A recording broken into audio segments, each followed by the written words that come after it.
Harry's Wife 102.80.5 Archetypes. A professional victim. Narcissists have a victim mentality, and it's particularly prevalent amongst lesser and even more so mid-range narcissists. It has to be this way because the way that the narcissistic lens behaves is to cause the narcissist to see everything as a problem towards them. That will then motivate them to assert control, draw fuel, seek out the other aspects of the prime aims. This is because the narcissist once was a victim of not being able to control their life in some way, being on the receiving end of physical or sexual abuse, emotional neglect, not being able to make choices because they were always told where they should be and what to do, having no control over their life because they were put in a gilded cage. There's lots of different lack of control environments which I've spoken about before. And this absence of control means that as an adult, the narcissist is affected by a hypersensitivity to the issue of control, so that the narcissist is calibrated in such a way as to pick up on the slightest thing as being a potential threat.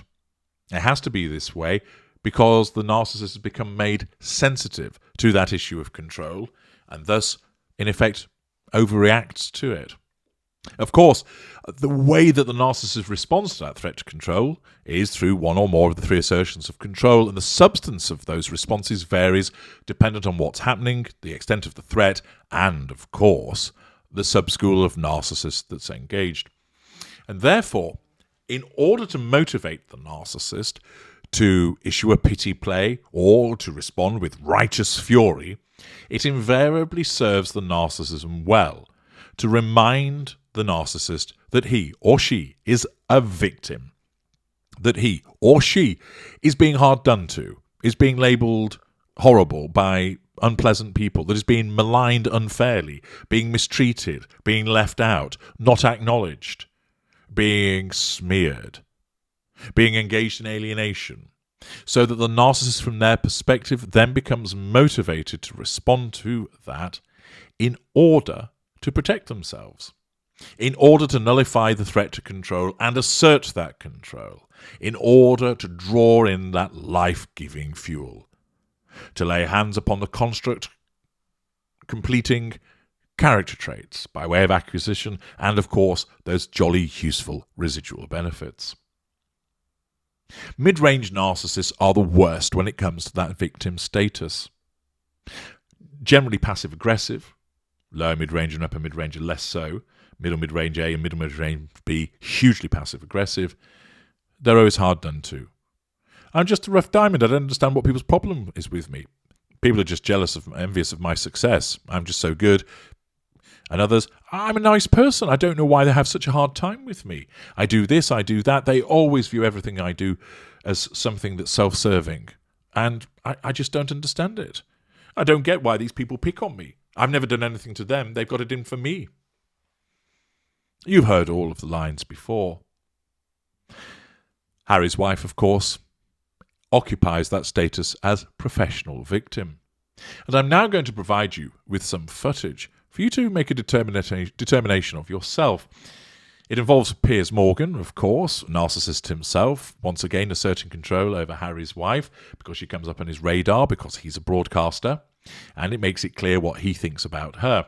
But he's also joined by Louise Mensch and Kat Timpf, and also Geraldo Rivera, who are going to talk about the recent Archetypes broadcast and their views. I'm providing this for you so that you can see a range of different responses from the women and the men, how they touch upon the issue of Harry's wife being seen as narcissistic and self-involved, how one of the panel seeks to defend her and the means by which it's done, and how the others see straight through her. It gives you a useful view coming from broadcast professionals, and you can provide your own observations in the comments. But notice how the issue of professional victim is homed in on also. Here comes the footage. Owning Meghan Markle struck again today using a latest podcast to complain she was objectified in her role as a briefcase girl on America's Deal or No Deal, a job in which she was literally paid to wear a nice dress and hold a briefcase. That was what the job was. And I would end up leaving with this pit in my stomach, knowing that I was so much more than what was being objectified on the stage. I didn't like feeling forced to be all looks and little substance. And that's how it felt for me at the time, being reduced to this specific archetype.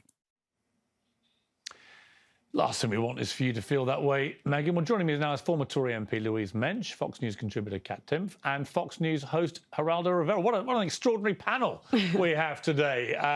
And some unlikely defenders of Miss Markle. We'll come to in a moment. But first of all, Kat, Meghan Markle, every time she and Harry, I think they've reached a nadir of self-aggrandizing, self-absorbed nonsense.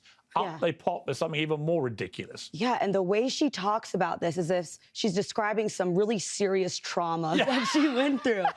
She had to open a briefcase, and that's all that she had to do. That was the job. She also had to, you're paid to look attractive. That's what the job is. You know when you sign up.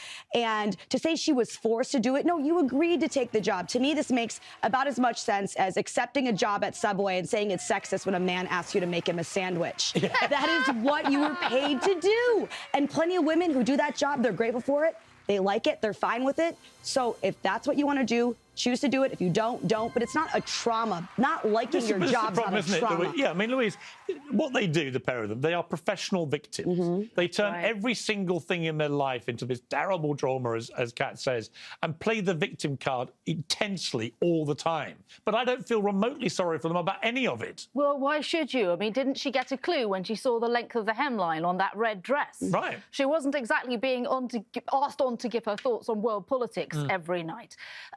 Look, is it a bit sexist? Yeah, I guess so. But women aren't the only ones objectified. I mean, when I was a I get it all the time on the show. I'm sure you're so dashing, and Geraldo too. Exactly. But, you know, I used to drool over Arnold Schwarzenegger. My brother had a picture of him in Commando on the back of his wall, and he used to go in and leer at him. Pop stars, footballers. Yes. There's not all these girls with women bleating at them because they're sex objects. It's not a tragedy if a member of the other sex finds you attractive. Right.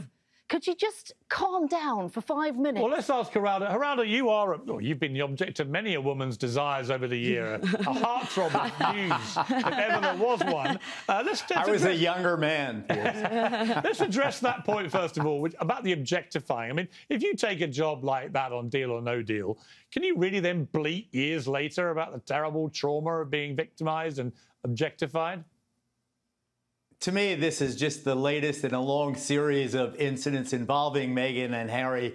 Appears, with all due respect, that the critics of the couple seize on to make them, seem narcissistic and self-involved and petty people. That's because they are. Back in the 1990s, well, maybe. I tend to have a different opinion, but back in the 1990s, my ex-wife and I were friends with Sarah Ferguson. Yeah, Sarah had just left Prince Andrew, and it seemed to me that the press was all over her in a way that was really malignant. They tried to destroy her. I mean, now she's built back her reputation. Now she's probably, she's certainly more popular than Prince Andrew is, the friend of Jeffrey Epstein there. But I think some of that same unfairness is now pulling down on Meghan. And I do believe that there is an aspect of truth to a kind of resistance to Meghan because she's not the typical spouse of a royal. Well, I would say, look, it's interesting you say that. I would say that the problem that they both have